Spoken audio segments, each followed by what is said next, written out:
Dr. Eric, and I am the owner and operator of Holladay Chiropractic. It is great to be with you. We are bringing our Holladay Chiropractic workshops online for a time.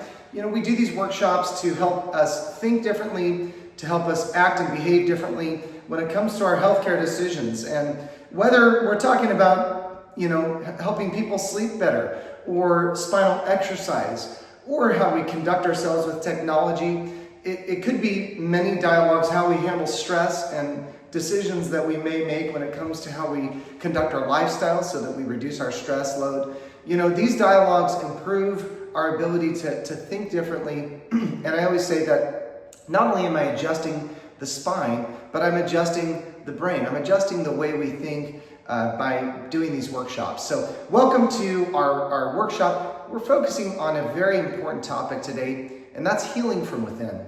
And I just want to open this dialogue by sharing this incredible concept. I believe that it was a divine moment in 1895, September of 1895, when our profession began. D.D. Palmer, who founded our profession, had studied the spine and its relationship to our nerve system, which you see the poster over here about our nerve system.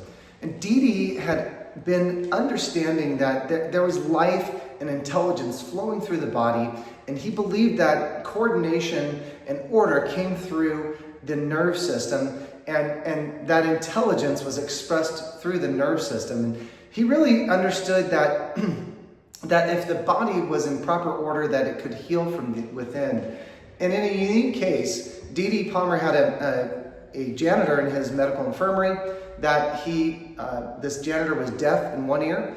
The janitor had had a fall years earlier, and D.D. had understood that that relationship between his spine and the area where the nerves went to the auditory function may have been impeded by what he termed a prominent misalignment. He called it a subluxation. So just full stop right there. Sub, we think about anything that's sub, we think less than.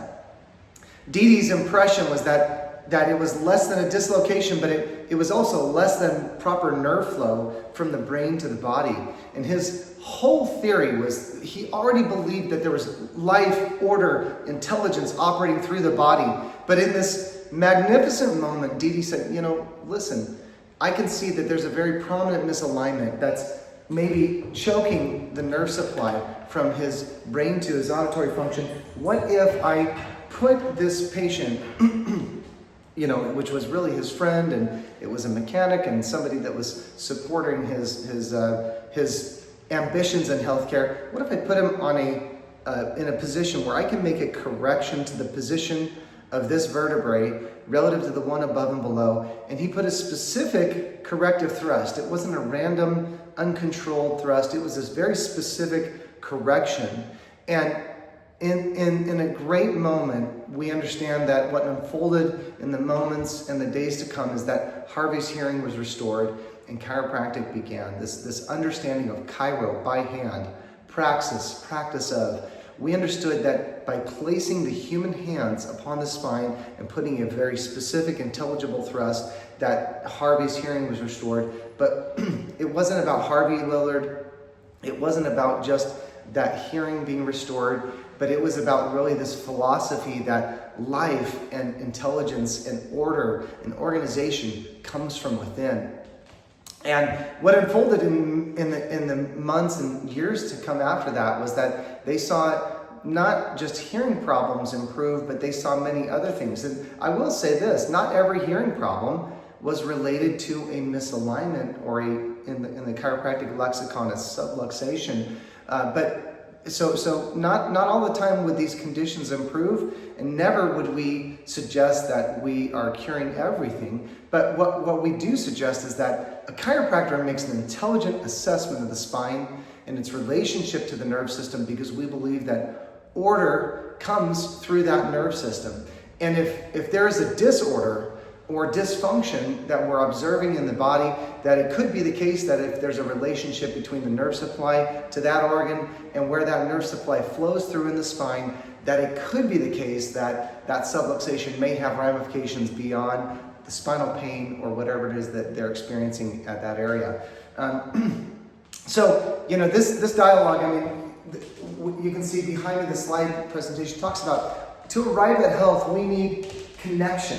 That connection happens from the brain through that spinal cord, through the brainstem actually, right, that sits right here, through that brainstem, through the spinal cord, out all of the nerves, and those nerves go to all parts of the body. And you can see listed on this poster right here that I have, we have nerves that go to the lungs, we have nerves that go to the heart, we have nerves that go to the digestive organs, we have nerves that go to the sex organs, we have nerves that go to our eyes, ears, nose, throat. That connection is essential to have health. That communication from the brain to body, that regular cycle of communication from the organs to the brain and from the brains to the organ is essential for health. And coordination, the interrelationship of organs and organ systems is predicated based on that coordination amongst everything.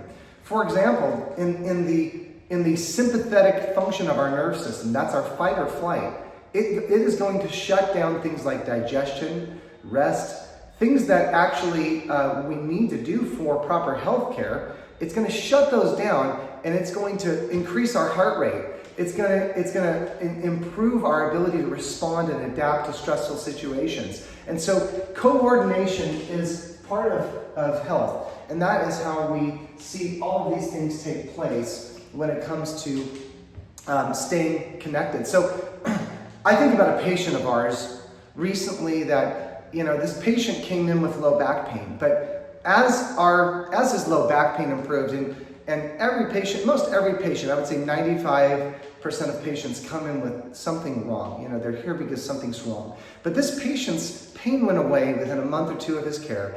And after that, our dialogues began to move into, well, tell me what else is going on in your health that you've noticed, whether there's something out of balance, some health goals that you have. So I learned that he suffered from sinus problems for years of time, and immune dysfunction connected with that. Well, this patient, about a year later, he noticed that his sinus function had greatly improved, and we also did some manual techniques to improve his sinus flow, as well as adjust his spine, his upper neck. And then what was interesting is that he reported to me he had maybe one cold the next year during the winter season, when typically he would have been commonly having 8 to 10 colds. So his experience validated to him that chiropractic was so much more than a mechanistic viewpoint where I am fixing him. Rather, he understood that I was improving the relationship between his spine and his human nerve system. And he understood that over time, by that consistent relay of connection, that order, that communication, that his brain and immune organs had greater relationships, and that over time, he understood and experienced that he eventually experienced improved immune function. Now, that's not a longitudinal study, that's not a double-blind, placebo-controlled study, but is that evidence in my practice? Absolutely. That was his case experience with chiropractic, and now he tells everybody about his story. And many others in our practice and in other practices all around the United States and all over the world likewise have these experiences. And I would never be one to say chiropractic is a cure-all. The only thing that we focus on as chiropractors is the subluxation itself. Let's think about that word. Sub means less than. Luxation. In the Greek, lux means light. And so we think about the loss of electrical power supply from the brain to the body. Or you could think about it more mechanically as less than a dislocation, subluxation. But regardless, that understanding that if we assess the spine as a chiropractor, chiro means by hand, praxis means practice of. If we assess the spine and we find in that relationship of one segment to another that there's a prominent misalignment that's producing pressure on the human nerve system, we can understand how that could create disorder. But regardless, the only thing that we're diagnosing and correcting is the vertebral subluxation. And then whatever the body chooses to do with that, that is its business. And I always tell patients the best doctor you could ever wish for is the one, guess where? It's the one inside of you. Never forget that. You have the power to heal from many things from within, and we don't always understand how that works. Chiropractic calls that innate intelligence. It's an inborn intelligence. But we do understand that through that cycle that I just talked about, that greater connection, communication, coordination, that we ultimately arrive at health. So listen, I don't know where you're at in your care. You may have received chiropractic care for an injury at one point in time, and you're 10 years down the road. You could be a month into care and you could be saying, I'm out of pain, I'm not even sure why I'm under care anymore. There could be so many circumstances in which you find yourself listening to this story, but my urge is to think beyond your pain and look toward the future of your health and say, what are the disciplines that I do that feed my health? Well, for me, I engage in dental hygiene. I brush my teeth every morning and night. I floss my teeth. I move my body. I exercise. I drink water. I eat healthy. I just had a really good Indian dish from Trader Joe's. It about knocked my lungs out. And I was coughing quite a bit before I came on camera here, but it was nourishing food. I eat good food. I put good fuel in my body. I engage in mental health practices. I have social relationships that enrich me, people that feed positive messages into me. I read good books. I read books like the Bible, positive motivational material, things that are going to nurture me internally. So there are all these health practices that I engage in, and I believe that if I put enough positive input in, then I just have to let the output take care of itself. There could be scenarios where things go wrong, where I have an unexpected health malady. But from a standpoint of what I can control, these are the things that I can control. And so chiropractic, I believe, is one of those elements of just inspiring people to take care of their spine differently. Because most of us really don't pay attention to our spine, or what's greater, they don't pay attention to the nerve system until perhaps something goes wrong. And I would suggest that most people don't even realize that there's a connection between the spine and the nerve system. So remember this, your life is intelligent. There is order, there is organization, there's an immaculate level of infinitesimal detail in your body. And it works without your awareness most of the time. And you need to value that and embrace that, and make sure that you're choosing chiropractic not just because of pain problems, but also that you're choosing chiropractic for the greater joy of knowing that it's supporting life, health, and vibrancy in your nerve system. We've got wonderful resource here.